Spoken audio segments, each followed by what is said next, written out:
کبھی کبھی آپ کسی کو پوری محبت دیتے ہو، 5 بتائے تھے نا، 5 کے 5 کرتے ہو، لیکن لگتا ہے آپ کے اور اس کے دل کے درمیان اس نے ایک دیوار بنائی ہوئی ہے۔ آپ کی محبت کا کوئی اثر ہی نہیں ہوتا، آپ کے الفاظ کا کوئی اثر نہیں ہوتا، آپ کے تحفوں کا کوئی اثر نہیں ہوتا، آپ کی خدمت کا کوئی اثر نہیں ہوتا، سارا کچھ کر لو، وہ پھر آ کے کہتے ہیں تم نے کیا کیا ہے میرے لیے، تم نے کیا کیا میرے لیے۔ بلکہ وہ جو محبت آپ دیتے ہو وہ واپس آپ کے منہ پہ ماری جاتی ہے، بار بار بار بار بار بار۔ اور یہ مسئلہ تھا یعقوب علیہ السلام کا باقی اپنے بیٹوں کے ساتھ۔ دیکھیں، اس سوچنے کی کوشش کرو، اگر گھر میں کوئی بات ہو رہی ہو، مشکل بات ہو رہی ہو، جیسے آپ کے فرض کرو 3-4 بہن بھائی ہیں، تو جو آپ کے پیرنٹس ہیں نا، وہ دوسرے بہن بھائیوں کی بری بات آپ سے نہیں کریں گے، ٹھیک ہے نا۔ اگر گھر میں کوئی کسی کی تنقید ہو رہی ہو، بچہ آ جائے اندر، تو ہم کہتے ہیں چلو بعد میں بات کریں گے، بچے ابھی یہاں پر ہیں۔ یا بچے سے کہو کہ کہیں اور جاؤ، بڑے بات کر رہے ہیں، کیونکہ کسی کے بارے میں بری بات کہی جا رہی ہے۔ عجیب چیز یہ ہے کہ یوسف علیہ السلام سے ان کے والد نے یہ کہا کہ تمہارے بھائی تمہارے خلاف بڑی بری اسکیم بنائیں گے، فَيَكِيدُ لَكَ كَيْدًا۔ پھر شیطان کا بھی ذکر کر دیا۔ بچے سے کیوں کیا؟ میں پیرنٹ ہوں، میں اپنے بچے سے کبھی ایسی بات نہ کروں کسی اور بچے کے بارے میں۔ انہوں نے یہ کیسے کر دی؟ یہ اہم سوال ہے اور یہ آپ کے جواب کی طرف جا رہا ہے۔ دیکھیں، کبھی کبھی فیملی میں ایسی سچویشن ہوتی ہے کہ بچوں کو بھی آگاہ کرنا پڑتا ہے خطرے کا۔ کیوں ایسا ہے کہ سورہ یوسف میں یعقوب علیہ السلام نے اپنے دوسرے بیٹوں سے بات نہیں کی، بیٹا حسد نہ کیا کرو، یہ چھوڑ دو، دشمنی چھوڑ دو، اور اللہ کے نبی ہیں، ان سے زیادہ اچھی نصیحت کون کرے گا۔ بات اس طرف اشارہ کیا جا رہا ہے کہ شیطان کے وسوسے کے ذریعے کبھی ایسی دیوار بن جاتی ہے نا کہ آپ اس کو اپنے الفاظ سے، اپنی محبت سے، اپنے اخلاق سے توڑ نہیں سکتے۔ جو بھی کر لو وہ ویسے کے ویسے ہی رہتے ہیں۔ اور جب ایسا ہو جاتا ہے نا تو اس دیوار کو اللہ اور طریقوں سے توڑتا ہے۔ جو دیوار محبت سے نہیں ٹوٹتی اس کو اور طریقے سے توڑنا پڑتا ہے۔ جب کئی سال بعد وہ بھائی یوسف علیہ السلام کے سامنے آئے ہیں تو یوسف علیہ السلام نے انہیں فوراً ایکسپوز نہیں کیا، پتہ ہے میں کون ہوں، ایسا نہیں کیا، بلکہ اس قصے کا ایک عجیب ترین ایپیسوڈ یہ ہے کہ ان کو واپس بھیجا، پھر بلایا، پھر واپس بھیجا، پھر بلایا۔ ابھی تک جو قصہ چل رہا تھا بہت آسانی سے آپ فالو کر سکتے ہو۔ جب دوسرے حصے میں پہنچتے تھوڑی کنفیوژن ہو جاتی ہے، یہ ہو کیا رہا ہے، آگے پیچھے آگے پیچھے آگے پیچھے، اصل میں کیا ہو رہا ہے؟ یوسف علیہ السلام ان کی دیوار توڑ رہے ہیں۔ ان کو توڑنا آسان ہے، انسان کو توڑنا آسان ہوتا ہے، انسان کی دیوار توڑنا مشکل ہوتا ہے۔ اور یوسف علیہ السلام اگر بدلہ لینا چاہتے تو فوجیوں سے فوراً کہتے ان میں سے ایک ایک کو پکڑو، ایک ایک کو کنویں میں ڈالو، ان کو پتہ تو چلے انہوں نے کیا کیا تھا، لیکن یہ انہوں نے نہیں کیا۔ اب اس کی میں آپ کو ایک پریکٹیکل مثال دیتا ہوں، قصے سے نہیں، ہماری زندگیوں میں سے۔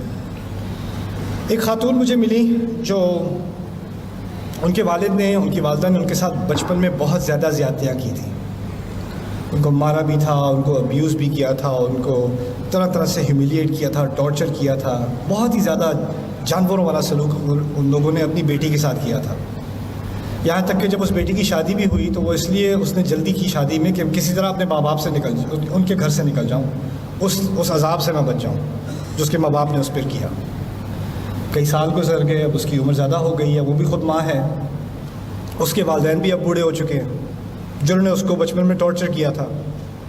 اب وہ جب ماں باپ بوڑھے ہو گئے تو جو باپ جو ہے وہ ہارٹ کا پیشنٹ بن گیا، ماں کو جو ہے وہ ڈائبٹیز ہو گئی، دونوں مریض ہیں، ان کا خیال کرنے والا کوئی نہیں ہے۔ اب آپ اندازہ کرو کون خیال کرتا ہے ان کا؟ جس بیٹی کو ٹارچر کرتے تھے نا، وہ اب ان کا خیال کر رہی ہے۔ وہ میرے پاس آئی، اس نے مجھے کہا ان کی خدمت کرتے ہوئے میرے دل کے اندر اتنی تکلیف ہوتی ہے، مجھ سے رہا نہیں جاتا۔ ان لوگوں نے مجھے اتنا ابیوز کیا تھا، اتنا ابیوز کیا تھا، اور اللہ چاہتا ہے میں ان کی خدمت کروں۔ یہ تو اگر آپ دیکھتے ہوتے کہ یہ میرے ساتھ کیا کرتے ہیں تو آپ کو یہ لگتا کہ یہ لوگ تو انسان بھی نہیں ہیں، شیطان ہیں، میں کیسے ان کی خدمت کروں، کیسے ان کو معاف کروں؟ پھر مجھے لوگ کہتے ہیں معاف کرو معاف کرو، معاف نہیں کرو گے تو اللہ معاف نہیں کرے گا۔ کہ میں نہیں کر سکتی معاف، ایک تو اس طرف سے مجھ پر عذاب آیا، اب آخرت میں بھی عذاب آئے گا کہ معاف نہیں کر سکتی۔ میں نے سوال پوچھا کس نے آپ سے کہا ہے کہ معاف کرنا فرض ہے؟ کہاں سے غلط فہمی ملی ہے آپ کو؟ وَلَمَنِ انتصر بعد ظلمه فَأُولَئِكَ مَا كَانَ عَلَيْهِم مِّن سَبِيلٍ۔ اگر کوئی اپنی مدد کرنے لگے اگر انصاف کی طلب کرے، اس کو باقاعدہ ڈیمانڈ کرے، اس کے خلاف آپ کوئی کیس نہیں کر سکتے. اللہ تعالیٰ نے اس کی کھلی چھٹی دے دی. اور پھر بعد میں بھی یہ بھی کہا ہے فمن عفا واصلح فاجرہ علی اللہ، جو معاف کر دے اور ریکنسائل کر لے، اس کا اجر اللہ کے ہاتھ، اس کا اللہ کے ذمہ ہے. لیکن یہ کسی نے کوئی کنڈیشن نہیں ڈالی، لازمی ہے معاف کرنا. یہاں تک کہ یوسف علیہ السلام کے بیٹوں نے ان کو اتنا ٹارچر کیا تھا، آپ کو شاید علم نہ ہو، ان کی بیویاں بھی اپنے سسر کی توہین کیا کرتی تھیں، ان کے پوتے بھی اپنے دادا کی توہین کیا کرتے تھے. لولا ان تفندون میں اس بات کی طرف اشارہ ہے. یعنی صرف بیٹے ہی توہین نہیں کرتے تھے، انا ابانا لفی ضلال مبین انک فی ضلالک القدیم، بلکہ ان کا پورا گھرانہ ایک نبی کو جانتے ہوئے کہ وہ نبی ہیں کئی سالوں ان کی توہین کرتے رہے، وہ ٹارچر سے گزرے ہیں. اور بعد میں جب سارا معاملہ حل ہو گیا تو آتے ہیں ہمارے لیے بھی دعا کر دیں، یا ابت استغفر لنا. یہ کوئی آسان کام ہے؟ یہاں تک کہ نبی کے لیے بھی آسان نہیں ہے. اس نبی نے بھی کہہ دیا، یہ نہیں کہا اجل یا ای یا نعم، کہا سوف استغفر لکم ربی، کروں گا ذرا بعد میں، ابھی نہیں، ابھی دل تیار نہیں ہے. اب وہ معافی مانگنے آ بھی رہے ہیں لیکن ابھی دل تیار نہیں ہے. اس چیز کو بھی اللہ تعالیٰ نے اکنالج کیا ہے، اللہ تعالیٰ نے انسان کی تکلیف کو اکنالج کیا ہے. تو اگر آپ کے دل میں ایک سختی آ گئی ہے نا، تو ایک طرح سے تو آپ انسان ہو، آنی تو تھی. جس کے ساتھ سختی کی گئی ہو اس کے دل میں سختی تو آئے گی. اللہ تعالیٰ نے ہمیں انسان ہی بنایا آخر کار. لیکن اگر آپ کو اس کا حل چاہیے نا، تو یا تو آپ انتظار کریں اس وقت تک جب آپ اس پوزیشن میں ہو کہ آپ اس بات کو، یعنی بدلہ لینے کی بات نہیں ہے، دیوار توڑنے کی بات ہے، اس کو آپ ایڈریس کر سکیں. جیسے اس عورت نے کہا کہ میں اپنے ماں باپ کو معاف کرنا چاہتی ہوں، میں کر نہیں سکتی. میں نے کہا اگر کرنے کا کوئی امکان بھی ہے نا، تو اس کا پہلا سٹیپ یہ ہوگا کہ آپ کو ان کی غلطی سے ان کو آگاہ کرانا پڑے گا، آپ کو کنفرنٹ کرنا پڑے گا. دیکھیں آپ نے یہ کیا تھا، آپ کو یاد ہے؟ آپ نے جو کیا تھا آپ کو یاد ہے؟ دیکھیں یوسف علیہ السلام کچھ غلطی کا ذکر کیے بغیر بھی معاف کر سکتے تھے، ٹھیک ہے نا؟ لیکن جب انہوں نے کہا ہے نا هل علمتم ما فعلتم بيوسف واخيه، کیا جانتے ہو کیا کیا تھا تم نے یوسف اور اس کے بھائی کے ساتھ؟ اذ انتم جاہلون، جب تم اپنے ہی جذبات میں گم تھے. جب تم جہالت کا تعلق جذبات سے بھی ہے، جب تم اپنے جذبات میں گم ہو کے تم نے جو نفرت دی ہے مجھے، میرے بھائی کو، جانتے ہو تم نے کیا کیا تھا؟ یعنی کنفرنٹ کرنا پڑتا ہے. اگر کنفرنٹ نہیں کرو گے تو وہ دیوار نہیں ٹوٹے گی. اور ہو سکتا ہے اس دیوار ٹوٹنے کے بعد پھر امکان ہوتا ہے، ہو سکتا ہے کہ میں معاف کر سکوں. لیکن جب تک وہ نہیں ہوگا نا، تو معافی جو ہے وہ بھی آرٹیفیشل ہوتی ہے. اس طرح ہم لوگ، بچوں کی لڑائی ہوتی ہے تو کہتے ہیں چلو گلے لگو، ہاتھ ملاؤ، مسئلہ حل ہو جاتا ہے ایسے. وہ گلے لگاتے ہوئے بھی میں تجھے چھوڑوں گا نہیں،